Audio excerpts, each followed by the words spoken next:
Selamat datang di sesi konseling kita yang pertama ini. Mungkin sebelum memasuki sesi konselingnya, izinkan saya untuk menjelaskan sedikit apa itu konseling. Jadi konseling adalah pemberian bantuan dari seorang profesional, yaitu konselor, kepada klien untuk menyelesaikan masalahnya.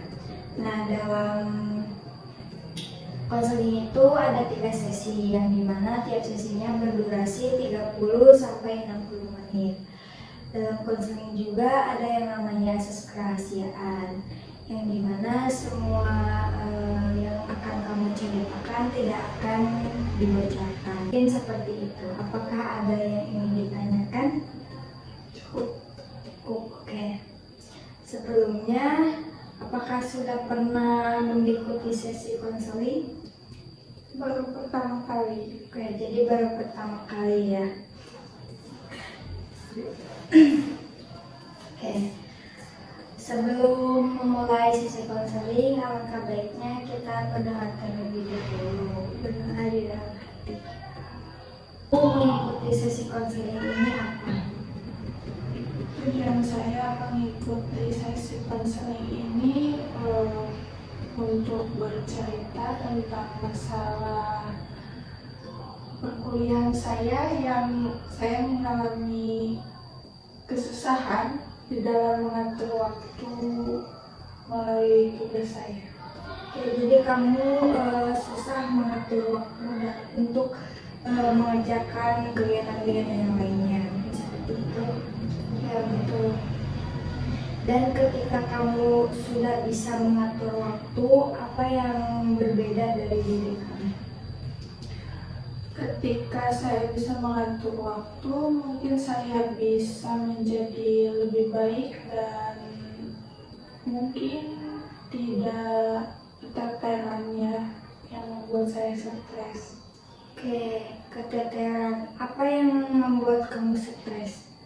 Yang membuat saya stres adalah saya tidak bisa membagi waktu saya, mana untuk rebahan dan mana untuk mengerjakan tugas dan membagi waktu untuk yang lainnya. Jadi saya lebih suka bermalas-malasan. Oke, jadi kamu lebih suka bermalas-malasan. Oke.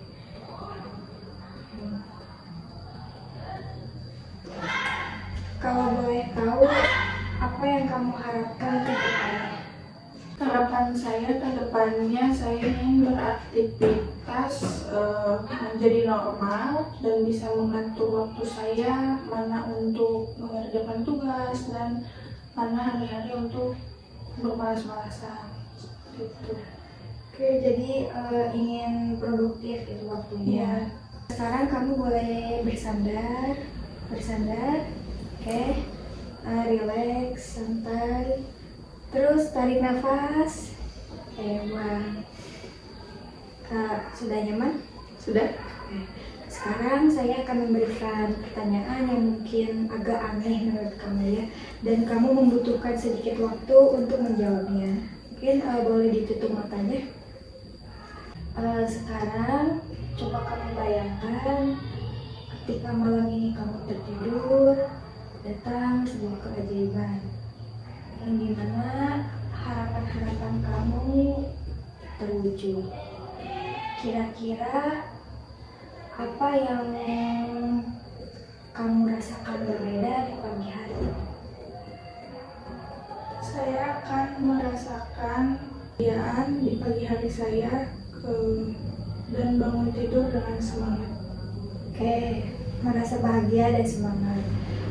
Kalau boleh tahu, rasa semangat yang seperti apa yang kamu rasakan? Semangat untuk memulai hari dengan kegiatan yang positif. Oke, baik. Apakah ada orang lain yang mengetahui bahwa diri kamu ada yang berbeda? Ada Oke, ada. Kalau boleh tahu siapa? ibu saya. Ibu kamu, oke. Terus apa yang ibu kamu lihat? Terus apa yang ibu lihat berbeda dari diri kamu? Mungkin ibu saya akan melihat saya bangun dengan ekspresi yang sangat bahagia dan juga bersemangat untuk menjalani hari selanjutnya. Kayak jadi lebih bersemangat menjalani hari-harinya. Terus apa yang ibu kamu katakan ketika ibu kamu melihat ada perubahan di dalam diri kamu? Mungkin ibu saya akan bilang, ada apa dengan kamu? Kayak ada apa dengan kamu? Terus respon kamu kayak gimana?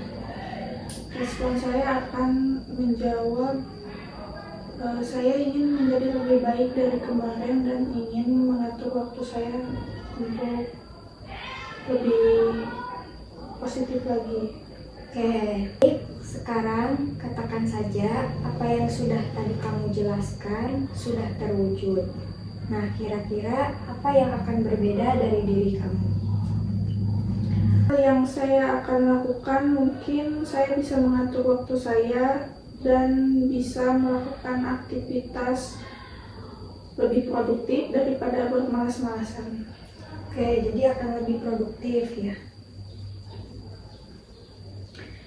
Terus apa yang kamu rasakan setelah harapan-harapan kamu tercapai? Mungkin saya akan merasakan hidup yang lebih baik tentunya, dan saya lebih bahagia dan lebih hidup sehat. Oke, jadi lebih bahagia ya. Oke. Dan ketika perasaan bahagia itu muncul, bahagia itu munculnya di bagian tubuh yang mana yang paling kuat kamu rasakan? Di kepala. Di kepala, oke. Sekarang saya ingin kamu menyimpan tangan di kepala. Oke. Perasaan ini besar atau kecil? Besar. Besar. Apakah berwarna atau tidak berwarna? Berwarna. Berwarna apa? Biru. Biru. Berbentuk atau tidak berbentuk? Berbentuk. Berbentuk Bulat. bulat. Oke. Sekarang saya ingin kamu bayangkan kaki kamu masuk ke dalam bentuk bulat yang warna biru itu. Terus kamu bawa perasaan bahagia itu ke memori pertama kali munculnya perasaan bahagia itu di masa lalu. Mungkin di SD atau TK, SMA. Nah, ketika memori itu muncul, boleh kamu beritahu saya? Tidak boleh di kelas. Boleh. Perasaan itu muncul kembali lagi ketika waktu saya SMP, saya mendapat juara di tingkat SMP, juara kelas. Oke, jadi kamu mendapat juara kelas. Apa yang bisa membuat kamu seperti itu? Yang paling penting itu support dari keluarga dan teman-teman saya yang membuat saya lebih tekun lagi belajar. Oke, lebih tekun lagi belajarnya. Dengan cara apa waktu itu kamu bisa tekun belajar? Mungkin karena waktu kecil itu saya hanya berfokus untuk belajar, tidak pada permasalahan lain, jadi saya lebih bersungguh-sungguh dan mengutamakan pelajaran. Oke. Terus apa yang kamu pikirkan waktu itu?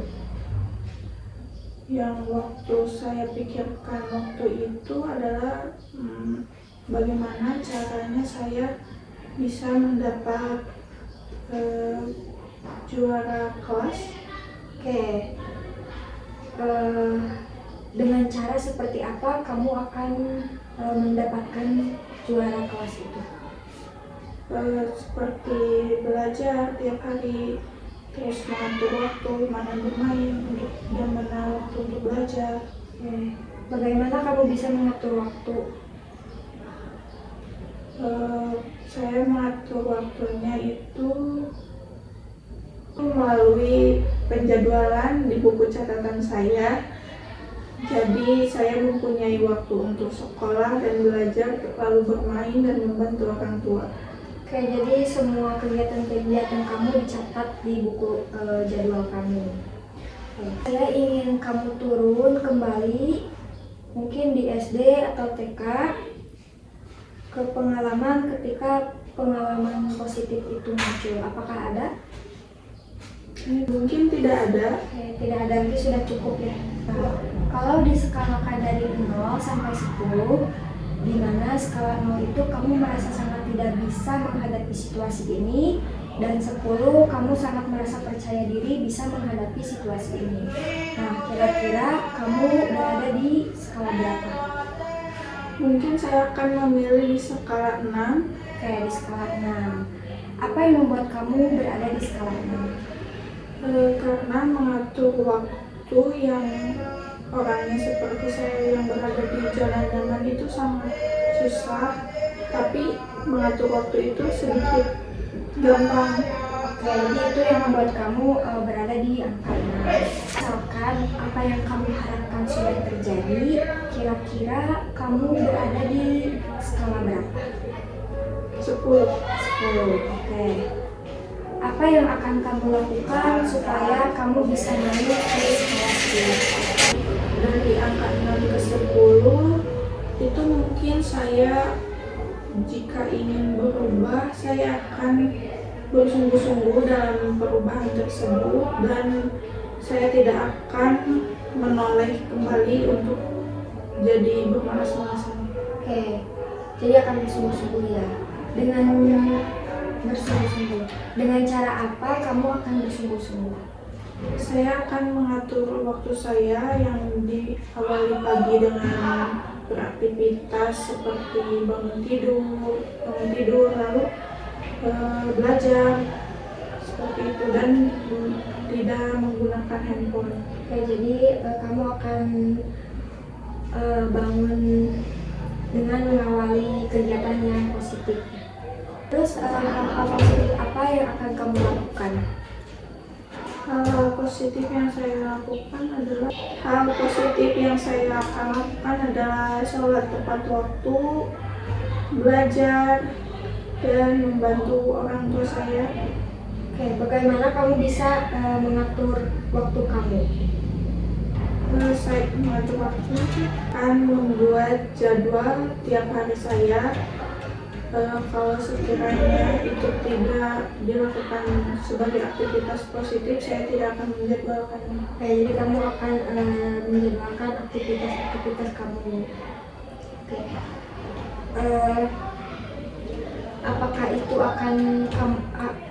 Apakah itu benar-benar akan kamu lakukan? Iya, benar. Seberapa yakin kamu akan melakukan hal tersebut? Saya sangat yakin. Terus apa efek setelah kamu melakukan hal-hal tersebut? Mungkin efek dari melakukan hal yang tadi, saya akan jauh lebih baik dan saya tidak malas-malasan, dan saya akan mengefisiensikan waktu saya. Oke, jadi lebih produktif lagi. Sangat terpukau sekali ya kepada kamu karena kamu telah menemukan solusi-solusi yang akan membawa kamu ke perubahan yang lebih positif lagi. Nah, apa yang akan kamu lakukan selama 1 minggu ini supaya mempercepat apa yang kamu harapkan? Mungkin dalam 1 minggu ini saya akan melakukan aktivitas yang menghindari tanpa HP agar lebih tidak bermalas-malasan. Oke, dan kegiatan yang positif ya. Oke, bagaimana caranya kamu melakukan hal tersebut di minggu ini? Langkah-langkah kecil yang akan saya lakukan di minggu ini adalah bangun tidur tepat waktu dan langsung membereskan tempat tidur saya, dan saya akan melakukan aktivitas selanjutnya dengan mengatur waktu saya. Jadi itu yang akan kamu lakukan di minggu ini. Sebelum sesi konseling ini berakhir, saya ingin kamu menuliskan pesan dan kesan apa yang kamu dapati dari sesi konseling ini. Begitupun saya. Baik.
Saya sangat bangga sekali kamu bisa bercerita tentang hal ini yang membuat kamu terganggu. Kamu sangat berani sekali. Nah, yang harus kamu lakukan dalam 1 minggu ini yaitu melakukan kegiatan yang positif dan mengatur waktu dengan cara menuliskan jadwal supaya kamu bisa mengatur waktu dengan baik. Seperti yang sudah kamu katakan tadi. Semangat terus, kuatkan niat, jangan menyerah. Sekian.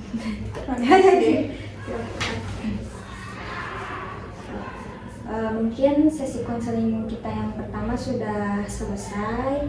Nah, di sesi konseling berikutnya saya ingin kamu laporkan perubahan positif apa yang telah kamu lakukan. Boleh dilaporkan. Mungkin sekian. Terima kasih.